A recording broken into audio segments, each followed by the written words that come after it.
100% fee రాయితీతో AI నేర్చుకోవాలనుకుంటున్నారా? Attend quality third gen AI test 2025. నమస్తే, వెల్కమ్ టు ఐ డ్రీమ్. నేను మీ ఝాన్సీ.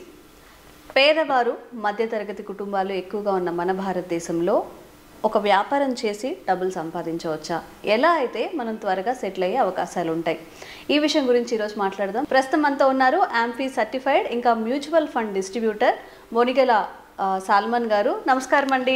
నమస్తే ఝాన్సీ సార్, ఒక మిడిల్ క్లాస్ ఫ్యామిలీని తీసుకుందాం. మన దగ్గర ఇండియాలో చాలా ఎక్కువ మంది చాలా కళ్ళు కంటూ ఉంటారు. పిల్లల చదువుల కోసం అని కానివ్వండి, ఆడపిల్లలు ఉంటే మ్యారేజెస్ కోసం కానివ్వండి, బ్యాంక్స్లో కానీ మ్యూచువల్ ఫండ్స్ పక్కన పెడితే బ్యాంక్స్లో ఫిక్స్డ్ డిపాజిట్ చేసుకోవడం, లేకపోతే ఎక్కడైనా అప్పుకి ఇవ్వడం, ఇలాంటివన్నీ చేస్తుంటారు. ఇలా కాకుండా ఏదైనా బిజినెస్ చేసి మనం తొందరగా సెటిల్ అవ్వచ్చా, లేకపోతే ఏ మార్గాలను మనం పాటిస్తే లైఫ్ హ్యాపీగా ఉంటుంది? మంచి క్వశ్చన్ అడిగావమ్మా ఝాన్సీ. ఇప్పుడు చూడండి అమ్మా, ఇప్పుడు మనం గత కొన్ని ఎపిసోడ్స్ నుంచి మన ఐ డ్రీమ్ ఛానల్ ద్వారా మధ్యతరగతి వారికి, పేదలకి, తర్వాత అబోవ్ మిడిల్ క్లాస్కి కూడా మనం ఏం చెప్తున్నామంటే, సేవింగ్స్ బ్యాంకుల్లో, పోస్ట్ ఆఫీసులో, ఎండోమెంట్ పాలసీస్లో సేవింగ్స్ మాత్రమే వద్దు, సేవింగ్స్ని ఇన్వెస్ట్మెంట్ వైపు మళ్ళించండి, ఇన్వెస్ట్మెంట్ చేయండి, ట్రేడింగ్ వద్దు. ఇది మనం ఉద్యమంలాగా తీసుకెళ్తున్నాం. No savings, no trading, only investment.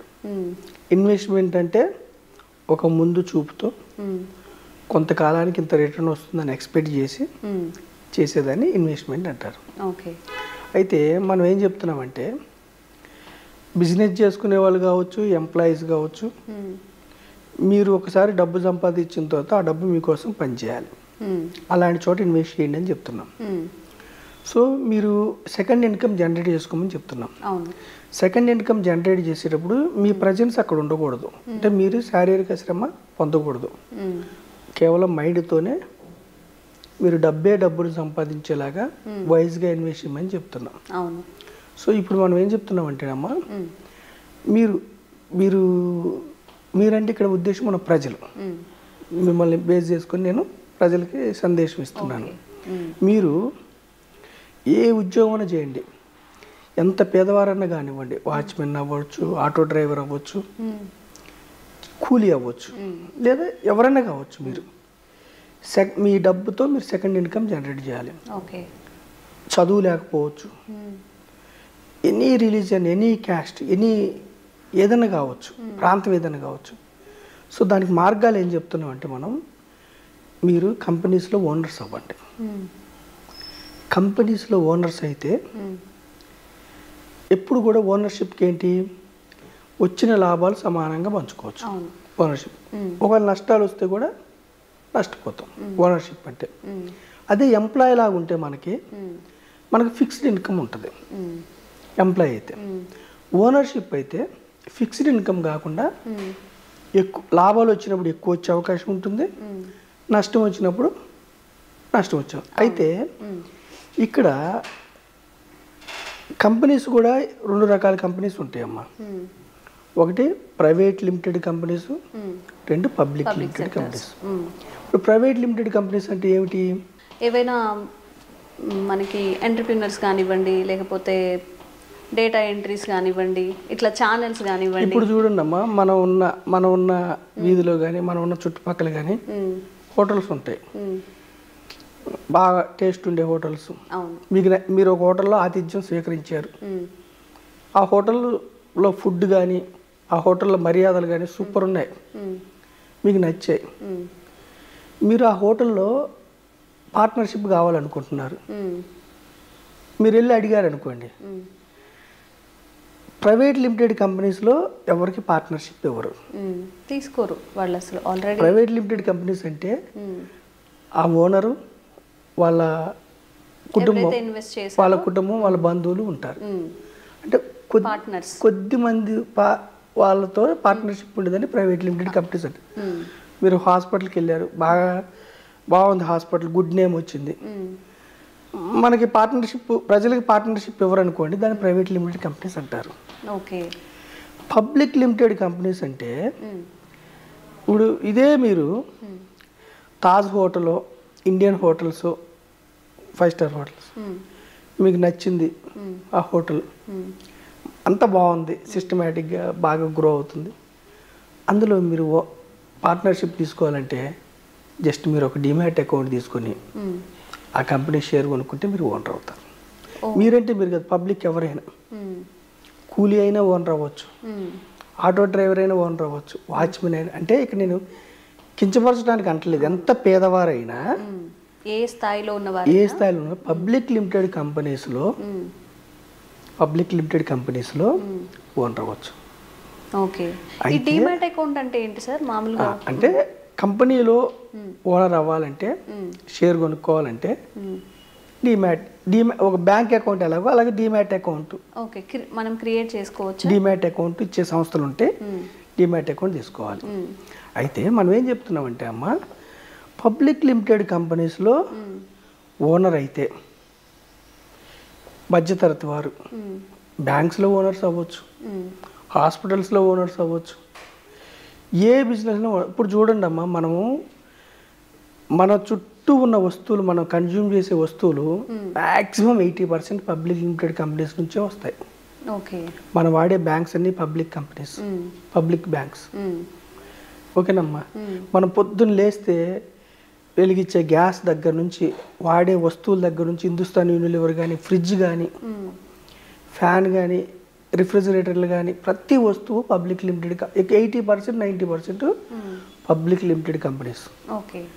మనం చేసే మిస్టేక్ ఏమిటంటే, మన భారతదేశంలో మన పేద ప్రజలు కానీ మధ్యతరగతి వారు చేసే మిస్టేక్ ఏమిటంటే, ఎంప్లాయీగా ఉండటానికి మాత్రమే ఇష్టపడుతున్నారు.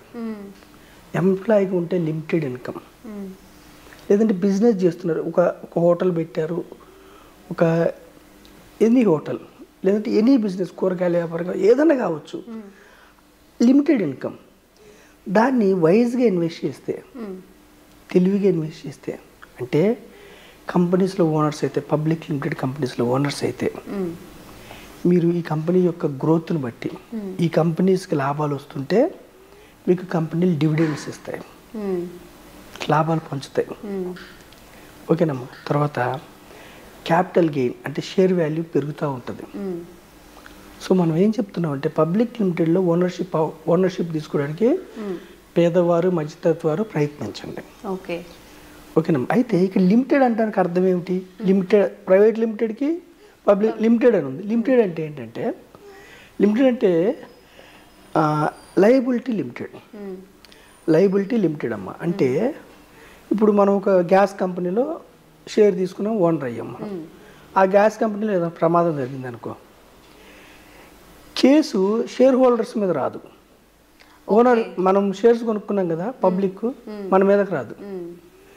అక్కడ ఆ టైంలో ఎవరైతే తప్పు చేశారో ఎంప్లాయీ, వాళ్ళ మీద కేసు వెళ్తుంది. అంటే మన బాధ్యత లిమిటెడ్గా ఉంటుంది లిమిటెడ్ కంపెనీస్లో. కానీ మనకు వచ్చే ప్రాఫిట్స్ లేదా క్యాపిటల్ గెయిన్ అన్లిమిటెడ్గా ఉంటుంది. మళ్ళీ మనకు పోయే డబ్బు లిమిటెడ్. ఇప్పుడు నేను ఒక 10,000 రూపాయలు పెట్టి ఏదైనా కంపెనీలో ఓనర్షిప్ షేర్స్ తీసుకున్నాను, నా పోయే డబ్బు 10,000 మాత్రమే. నా కంపెనీకి, నేను కొన్న కంపెనీకి విపరీతమైన అప్పులు తీర్చలేని స్థితి వస్తే, ఓకేనమ్మా, నా 10,000 షేర్ జీరో అయిపోతే నా 10,000 మాత్రమే పోతాయి, కానీ నా ఇంటికి వచ్చి ఇంకా నన్ను అప్పులు అడగరు.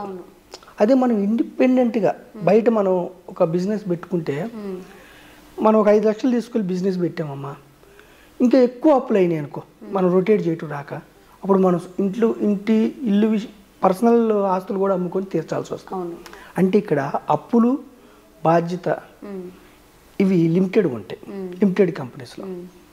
సో ఇప్పుడు మనం ఇక్కడ అసలు పాయింట్కి ఎందుకు వస్తున్నామమ్మా, మనం కొంతకాలంగా పేద ప్రజల్ని మధ్యతరగతి వారిని ఏం చెప్తున్నామంటే, కేవలం ఎఫ్డీలు, ఆర్డీలు, ఎండోమెంట్ పాలసీస్, చిన్న ఇన్స్ట్రుమెంట్స్, ఏది పిఎఫ్ కానీ సుకన్య సమృద్ధి కానీ పెద్దగా రిటర్న్ రాని ఇన్స్ట్రుమెంట్స్లు మీరు పెట్టుకుంటే సేవర్స్ మీరు లూజర్స్ అవుతున్నారు. ఇన్ఫ్లేషన్, ద్రవ్యోల్బణం కూడా రాకుండా లూజర్స్ అవుతున్నారు. కాబట్టి సేవింగ్స్ కాకుండా ఇన్వెస్ట్మెంట్ వైపు రండి. ఇన్వెస్ట్మెంట్ అనగానే స్టాక్ మార్కెట్లో ట్రేడింగ్ కాదు, ట్రేడింగ్లో మొత్తం డబ్బులు పోతాయి. ట్రేడింగ్ అంటే future and options, intraday. Trading వద్దు, ఇన్వెస్ట్మెంట్ చేయండి. మళ్ళీ ఇన్వెస్ట్మెంట్లు కూడా ఇప్పుడు ఏ స్టాక్ పడితే ఆ స్టాక్, భారతదేశంలో 5,000 స్టాక్స్ ఉన్నాయి. ఏ స్టాక్ పడితే ఆ స్టాక్ కొనుక్కొని లాభాలు వస్తాయంటే లేదు, కొన్ని జీరోస్ అయిన స్టాక్స్ కూడా ఉన్నాయి. మనం అందుకే పేద ప్రజలు ఏం చెప్తున్నాం, మధ్యతరగతి వాళ్ళని ఏం చెప్తున్నాం అంటే, మనకి దేశం ఇచ్చిన అదృష్టం equity mutual funds. Equity mutual funds, equity mutual funds అంటే మీరు 100 రూపాయలు పెడితే కూడా 50 కంపెనీస్లో మీకు ఓనర్షిప్ వస్తుంది. ఓకే, 50 కంపెనీస్లో మీకు ఓనర్షిప్ వస్తుంది. మనకు నాలెడ్జ్ లేకపోయినా ఏ కంపెనీలో పెట్టాలి, ఏదో అమ్మాలి, ఫండ్ మేనేజర్ చూసుకుంటాడు. అందుకే మనం ఏం చెప్తున్నామంటే, పబ్లిక్ లిమిటెడ్ కంపెనీస్ వైపు మీరు ఇన్వెస్ట్ చేయడానికి ఆలోచన పెంచుకోండి. మీ ప్రజెన్స్ ఉండకూడదు. మీరు లేకపోయినా మీకోసం కంపెనీస్ పనిచేయాలి, మీకోసం బోర్డ్ ఆఫ్ డైరెక్టర్స్ పనిచేయాలి, ప్యాసివ్ ఇన్కమ్ జనరేట్ చేయాలి. షార్ట్ పీరియడ్లో ఈక్విటీ, మన మ్యూచువల్ ఫండ్స్లో, ఈక్విటీ మ్యూచువల్ ఫండ్స్లో కానీ పబ్లిక్ లిమిటెడ్ కంపెనీస్లో కానీ రిస్క్ ఉంటుంది. ఓకే, డైరెక్ట్ స్టాక్స్ కొంటే హై రిస్క్ ఉంటుంది. నాలెడ్జ్ ఉంటేనే డైరెక్ట్ స్టాక్స్ కొనండి. నాలెడ్జ్ లేని వాళ్ళ కోసం మనం ఏం చెప్తున్నామంటే, డైవర్సిఫైడ్ ఈక్విటీ మ్యూచువల్ ఫండ్స్. మీ డబ్బే మీకు డబ్బును సమకూర్చి పెట్టాలంటే మీరు 50 పబ్లిక్ లిమిటెడ్ కంపెనీస్లో పార్ట్ 1 అవ్వాలి. అది కూడా ఒక రంగం కాకుండా 15 రంగాలు, దాన్ని డైవర్సిఫైడ్ అంటారు.